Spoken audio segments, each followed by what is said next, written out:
वो उसको ना किनारा में हम लोग खींचते हुए ले गया बोट से। हाँ। वो पास में छोड़ा, फिर फॉरेस्ट वाले लोग ना गाड़ी वाड़ी से वहाँ पे पाटा। फिर एक और जानकारी आ रहा है मीडिया के माध्यम से हमारे तक कि उनका नाखून और दांत भी निकाल लिया गया है। तो कहीं ना कहीं वन विभाग के कुछ अधिकारी कर्मचारी संलिप्तता इसमें नजर आ रहा है। किसी भी वन्य प्राणी की हत्या हो या किसी भी वजह से मृत्यु हो जाए तो पोस्टमार्टम एक प्रक्रिया होती है जिससे पता चल सके कि मृत्यु का कारण क्या है। यहाँ पोस्टमार्टम क्यों नहीं हुआ? इस बात को अगर गंभीरता से ना लिया जाए तो निश्चित ही इस जो तस्करी का जो मामला है वो निश्चित ही बढ़ सकता है। भालू के नाखून और दांत की तस्करी की जा रही है या नॉर्मल साधारण सी मृत्यु है और मृत्यु के समय नाखून टूट गए होंगे और दांत गायब हो चुका होगा? क्या ऐसा मामला है? मगर जितना सीधा लग रहा है उतना सीधा है नहीं। यदि कोई इसमें आप लोग के बताए अनुसार जो किसी प्रकार का कोई अनियमितता पाई जाती है तो उसके लिए सख्त कार्रवाई की जाए। छत्तीसगढ़ शासन वन एवं जलवायु परिवर्तन विभाग यहाँ पर तमाम जितने भी वन से संबंधित चीज़ें हैं, चाहे वो कानूनी रूप से चल रही हो या गैर कानूनी रूप से चल रही हो, इस पर नज़र रखने का काम किया जाता है।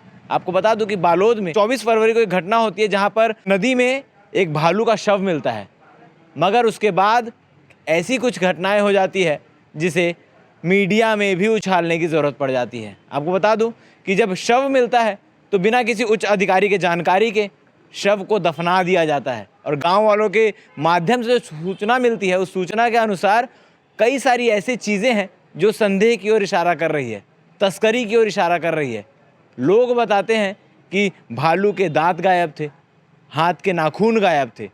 अब ऐसा कैसे हो गया? और जब ये सारी चीज़ें भी थी तो जो प्रक्रियाएं होती है, पंचनामा की प्रक्रियाएं और बाद में अंतिम संस्कार की प्रक्रियाएं, पोस्टमार्टम की प्रक्रियाएं, वो प्रक्रियाओं के तहत जाना था। आखिर ऐसी कौन सी मजबूरी आ गई कि आनन फानन में जल्दी से जल्दी भालू को दफनाना पड़ा? हमारे साथ कुछ पर्यावरण मित्र मंडल के साथी आए हुए हैं शिकायत लेकर, क्योंकि 24 फरवरी का ये मामला है। 19 तारीख को अखबारों में ये चीज़ें आती है कि भाई आखिर इतना बड़ा मसला दब कहाँ गया, किस कोने में जाकर कौन सी फाइल अटक गई है।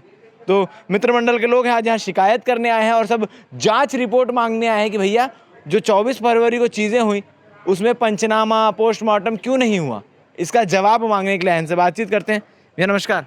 जी नमस्कार भाई साहब। क्या कुछ पूरा मसला है तफ्तीश से बताइए। मैं बताना चाहूँगा कि हमारे तांदला डैम है, वहाँ पास एक भालू संदिग्ध हालत में मिला था, जिसको ग्रामीणों ने देखा और वन विभाग को सूचना दिया।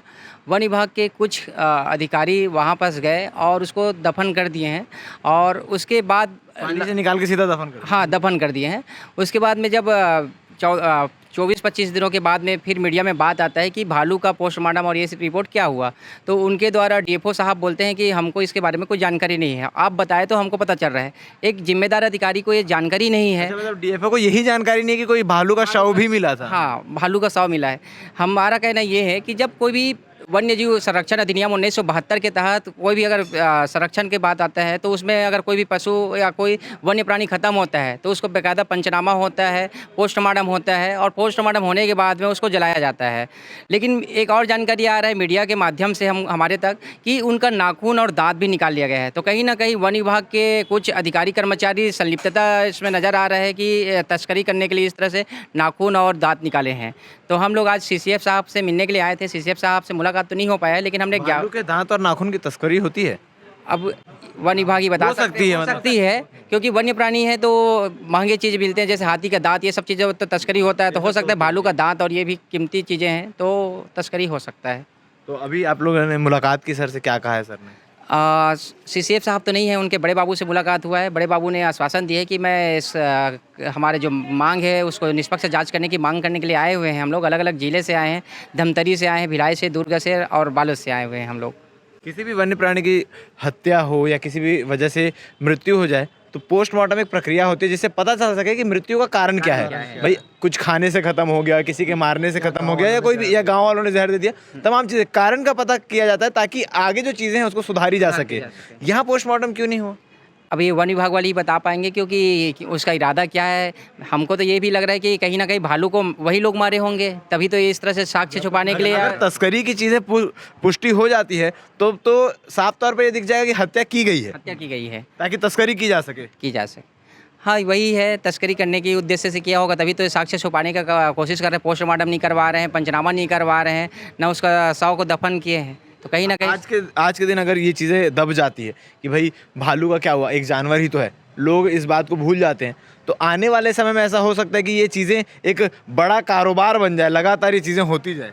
निश्चित ही यह हो सकता है अगर इस बात को अगर गंभीरता से ना लिया जाए तो निश्चित ही इस जो तस्करी का जो मामला है वो निश्चित ही बढ़ सकता है, क्योंकि वो तो बेजुबान जीव है ना, उसका तो कोई माँ बाप नहीं है ना कोई परिवार नहीं है। हम लोग यह एक आम तरीके से उसको ले लेते हैं कि ये तो वन्य प्राणी है या फिर एक जानवर है, उससे उससे हमारा क्या रिश्ता है, वो तो बेजुबान है, वो हमारे लिए क्या ही महत्वपूर्ण है, ऐसे एक आम तरह से लेते हैं। इसी की जगह कोई अगर मनुष्य होता तो उसको उसको कई उसके परिवार है या फिर जो लोग हैं पूरा उनको समाज धरना देने आ जाता है। धर्रा देने आ जाता है। लेकिन एक जानवर है बेजुबान करके कोई एक आम व्यक्ति या फिर प्रशासन को ध्यान नहीं दे रहा है। एक आप लोग अभी कहाँ से आए हुए हैं? मैं बालोद से हूँ और भोज साहू पर्यावरण प्रेमी मेरा नाम है। बाकी यहाँ दुर्ग और भिलाई के भी कुछ लोग आपके साथ? दुर्ग भिलाई से भी आए हैं और धमतरी से भी आए हैं। हाथी बचाओ अभियान छेड़ा हुआ है हमारे वैभव जगने जी, वो भी आए हुए हैं हमारे इस अभियान से। कल पेपर में माध्यम से पता चला उनको। और कुछ साथी जो वन्य जीव से जो लगाव रखते हैं वैसे लोग आज हम आए हुए हैं। तो हम यही मांग कर रहे हैं कि जो भी दोषी होता है उन पर कार्रवाई किया जाए। ठीक है, तो अब तस्करी का मामला है कि नहीं है, ये एक बड़ा प्रश्न खड़ा होता है। क्योंकि अगर मामला नहीं है तो कोई बात नहीं, लेकिन प्रक्रियाएं तो पूरी कीजिए साहब। जो प्रक्रियाएं होती है, पंचनामा होता है, पोस्टमार्टम होता है, अंतिम संस्कार होता है, ये सारी प्रक्रियाएं तो पूरी कीजिए, उसमें क्यों देरी हो रही है? और जैसा कि इन्होंने बताया है कि जवाब डीएफओ साहब दे रहे हैं कि उनको जानकारी ही नहीं थी। मतलब डीएफओ को ये जानकारी नहीं है कि जंगल में किस जानवर की मृत्यु हो गई और उस मृत्यु के बाद उस जानवर के शव को क्या किया गया, उसकी क्या प्रक्रियाएं की गई। रिकॉर्ड में ही कहीं नहीं है कि एक भालू और कम हो गया। तो अब इसमें देखने वाली बात ये होगी कि क्या कुछ जांच होती है, क्या कुछ चीज़ें होती है और रिपोर्ट में क्या कुछ आता है। क्या सही में तस्करी का मामला है, भालू के नाखून और दांत की तस्करी की जा रही है, या नॉर्मल साधारण सी मृत्यु है और मृत्यु के समय नाखून टूट गए होंगे और दांत गायब हो चुका होगा। क्या ऐसा मामला है? मगर जितना सीधा लग रहा है उतना सीधा है नहीं। अब जांच में क्या कुछ चीज़ें निकल कर सामने आती है, देखने वाली बातें बन रही है। हमारे साथ धन्यवाद। 24 फरवरी के दिन का घटना हो रही, का देखे रहे हो आप और कैसे हुई से बताओ। जब मैं वहाँ गया था ना उस पार, तो हम लोग मच्छी धर के आ रहे थे। हाँ। फिर बीच में वो कुछ दिखा काला काला। जब पास जाकर देखे तो फिर भालू था। तो उस पार डिपरा तक खींच कर ले गए थे, वहीं छोड़े थे। हाँ। और फॉरेस्ट वाले को सूचना करे थे कि भालू ऐसा मारा है यहाँ पे करके। तो फिर क्या किया फिर फॉरेस्ट वाले मनाया, फिर भालू को कुछ उधर लेगा, फिर पाटा वाटा। अच्छा, काट दिया। हाँ, नागेश, इससे पहले भी एक और भालू मरा था, वो कब? वही किनारा, वही तुमड़ी का सवन पंडेल के पास छोड़े। फिर फॉरेस्ट वाले लोग आए, फिर उसको उधर लेकर गए और फिर दफनाए उसको। कहाँ लेके गए, कैसे ले गए उसको? उसको ना किनारा में हम लोग खींचते हुए ले गए बोट से। वो पास में छोड़ा, फिर फॉरेस्ट वाले लोग ना गाड़ी वाड़ी से या तो कुछ से पता नहीं, वहाँ पे पाटा। फिर जमीन को खोद कर पाट दिए। हाँ। कब पाटे उसको? उसी समय? हाँ, वही इस दिन, उसका दूसरे दिन। उसके दूसरे दिन पाटे कि उसी दिन? नहीं, उसका दूसरे दिन। आप लोग के माध्यम से जानकारी हमें प्राप्त हो रही है कि ऐसी ऐसी घटनाएं हुई है, भालू की मौत जो संदिग्ध अवस्था में हुई है, और जो नियम और प्रक्रिया के अनुसार से जो है वो कार्रवाई नहीं की गई है, उसकी मेरे द्वारा जानकारी ली जाएगी और उसके बाद ही इसमें आगे कुछ कहा जा सकता है।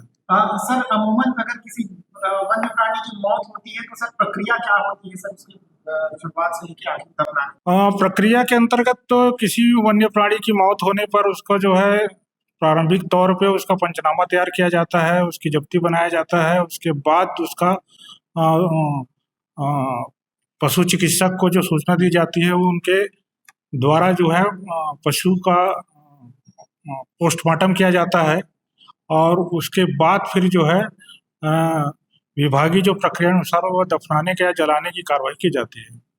और इसके लिए बाकायदा जो है वन्य प्राणी जो है मृत्यु सूचना का प्रतिवेदन जो है डिवीजन कार्यालय को आती है, उसके आधार पे जो है संपूर्ण कार्यवाही को ऊपर वरिष्ठ कार्यालय को भेजी जाती है। सर, जिस तरीके से हम बता रहे हैं 24 तारीख की घटना, क्या इस संबंध में आपको जानकारी है या नहीं सर? अगर जानकारी नहीं दी गई है तो क्या वजह मानते हैं सर, किस तरीके की कार्यवाही इसमें संलिप्त लोगों पर की जा सकती? नहीं, यदि कोई घटना ऐसी हुई होगी तो जानकारी आया है कि नहीं आया है अभी मैं कंफर्म नहीं हूँ। मैं कार्यालय से जो जानकारी लेकर के इस पे बता पाऊंगा। और यदि कोई इसमें आप लोग के बताए अनुसार जो किसी प्रकार का कोई अनियमितता पाई जाती है तो उसके लिए सख्त कार्रवाई की जाएगी।